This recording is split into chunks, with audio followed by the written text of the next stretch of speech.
सूत्र लेके आया हूँ जो शिव गीता में दी गई है। ये सूत्र काफ़ी अद्भुत है। इस सूत्र के बारे में जितनी व्याख्या की जाए वो कम है। इसके बारे में जो कुछ भी शब्द दिए जाए वो छोटे हैं।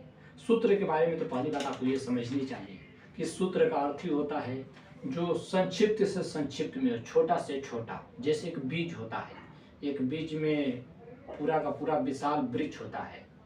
उस वृक्ष में फिर हजारों बीज होते हैं, फिर उससे हजारों वृक्ष होते हैं।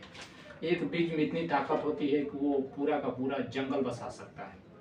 उसी प्रकार एक सूत्र होता है। सूत्र का महत्व होता है कि सूत्र में गहराई होती है, सूत्र में लंबाई नहीं होती। सूत्र बहुत छोटा होता है, एक शब्द का भी सूत्र हो सकता है। लेकिन फिर भी मैं जो सूत्र लाया हूँ, ये सूत्र 2 वाक्यों का है। यह सूत्र बहुत अद्भुत है, इसके बारे में कुछ भी कहना अनिर्वचनीय है। फिर इसे समझिए, ये आपके बुनियाद को हिला देगा। जो आपके तथाकथित महात्मागण या हमारे सिखाते हैं, उनके अभिमान पे ये चोट करेगा। ये शिव सूत्र कहता है, मोक्ष का किसी लोकांतरण में, गृह या ग्राम में निवास नहीं है, किंतु अज्ञान रूपी हृदय ग्रंथि का नाश से मोक्ष कहा जाता है। आप समझ पा रहे हैं इसको क्या कह रहा?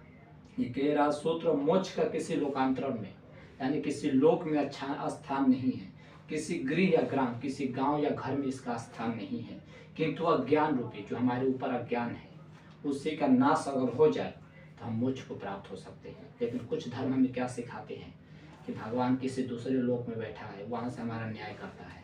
लेकिन ऐसा नहीं है। कुछ धर्म हमें सिखाते हैं कि ये कलयुग है, पंचम काल है, ये एक दिन विनाश हो जाएगा। एक तीर्थंकर आएंगे, एक पैगंबर आएंगे, वो इस धरती का नाश करेंगे।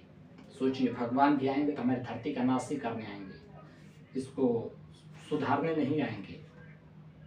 और कुछ तो धर्म कहते हैं कि अगर आप इस जन्म में मेहनत करेंगे, परिश्रम शुरुआत करेंगे, प्रारंभ करेंगे, तो आपको 7 जन्म के बाद मुक्ति मिलेगी।